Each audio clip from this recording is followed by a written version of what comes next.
Rise up.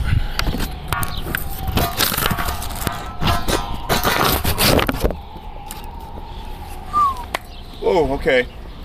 Enough. Welcome to the first video for the True Messiah Time channel. You already know who I be, Left De Niro.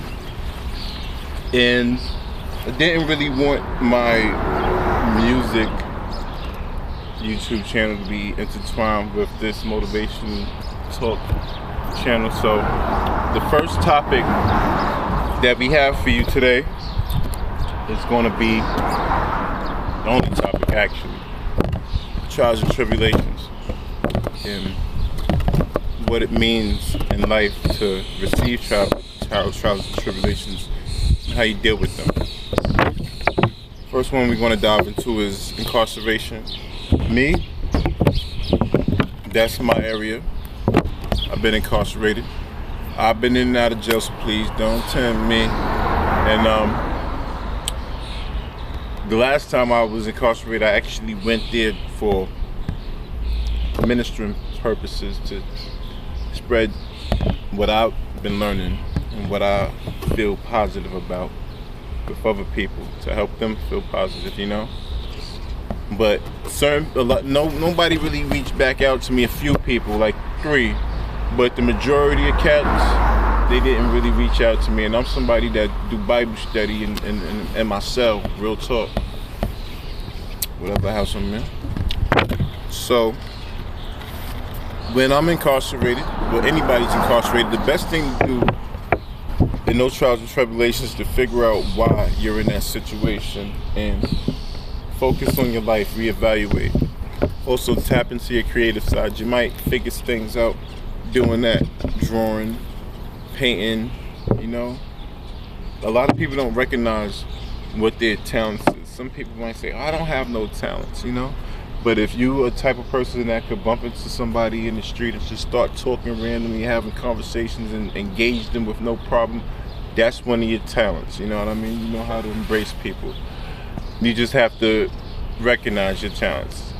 There's something that you do good that is very professional and great. So don't ever say you don't have no talents. So with that being said, let me back up a little bit more so you can see the outfit. Trials and tribulations, the best thing you could do, especially when you're incarcerated, is focus on self-improvement, you know? I went out my way to teach myself different languages. My cousin sent me a Japanese for Dummies book. Shout out to, you know. And I was like, if I'm here for a reason that, you know, maybe God want me to put here, you know what? I'm educate myself. I'm not going to take this time for granted. I'm not going to waste anything. And through your tribulation, your creator, you're being molded for your grand purpose. Once you reach your grand purpose, once you reach your level of self-actualization, you may understand better what that is. But any trial or tribulation is intended to mold you and create you to the warrior that you're supposed to be, the warrior that can withstand any damage, any impact from a fake army, ops, whatever you want to call them. So that's pretty much how I embraced my trials and tribulations when I was incarcerated. You know, I just focused a lot on the comeback, me bouncing back into society and showing the world what they're missing by keeping me behind these walls, you know? Because I'm God's chosen people. And we're all God's chosen people. But they just want us to do a lot of devilish things. For some reasons, I don't know. You know? Next. Oh yeah, one thing about being incarcerated, I got friends that call me. Friends that do call me, I appreciate. I can't wait for them to come home. You know what I mean? Friends that do call me from jail, I send them flicks. And they say, yo, Left, you're doing exactly what you said you was going to do. Or I'm doing exactly what they asked me to do. Definitely. Like, the focus was there. Just because I get out here, I'm not going to chillax. I'm on it. I'm working with you. Definitely. And that's another thing. You know what I mean? And that's why I actually like jail, because I could go in there and I know I'm gonna get something out of it. I might be wasting time away from my family, what you consider society, but I get a chance to read more books. Definitely. You know what I mean?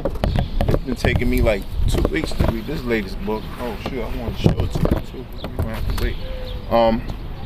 Next trial and tribulation I want to talk about is dealing with the sickness and health. For, you know, if you have a child that has a rare form or whatever, cooties, 18, whatever you want to call it, and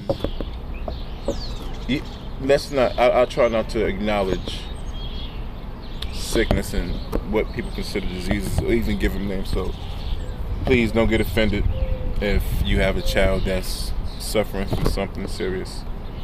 I do not mean to offend anybody, but the best thing to do, like, you have people that lost children from illnesses, and I wonder if there's a success story of a parent that went from changing her whole profession from something not doctorish to focusing on medicine, to the point where she changed he or she changed their whole profession just to make the world better, because they dealt with the trial and tribulation which their creator gave to them and figured it out. You know, it's all what we do with our problems which counts, and this reality really don't make sense. It's not really real. Like the D word, I don't like to use death.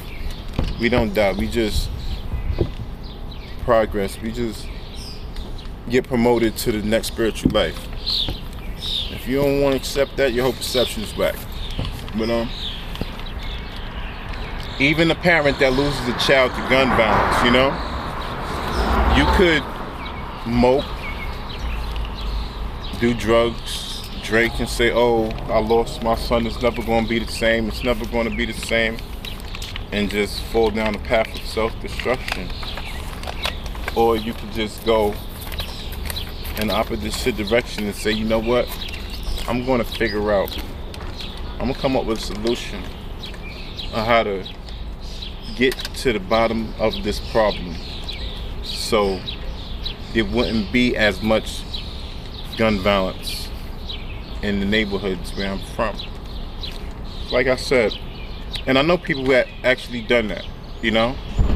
Another thing about sickness, dealing with trials and tribulations and sicknesses and health, you know, sometimes you get hit with something, and coming out of that you realize, I appreciate my life more, I appreciate other people's lives more, you know what I mean? And that is so helpful. Like, close best friend, family member, she's right now generating something in memory of my grandmother, and I'm like, I'm glad she's doing that, you know, because I should be thinking that I should be on that, but I'm busy doing a million one things. But I'm gonna show up, I'm gonna pull up, and that's pretty much it. We don't die. Our ancestors, their spirits live on through us. So especially if you embrace them and spend time doing things that they love to do, you know what I mean? Like I really know my grandmother to an extent, like little things that she collects. Like I paid a lot of attention growing up. I'm about to shock a lot of people, you know? They doing some trivia thingamajig. You know how that goes. Oh man, notifications. Trials and tribulations. Which is the next trial and tribulation I want to talk about? I think I'm blocked. Alright. We covered death. We covered sickness, health, incarceration, and just pretty much anything else that life chooses to throw at you. I want you to be mindful that it's a part of life. You're supposed to just deal with things, handle it, tackle it, detangle from it, and figure out, why was I placed here? How can I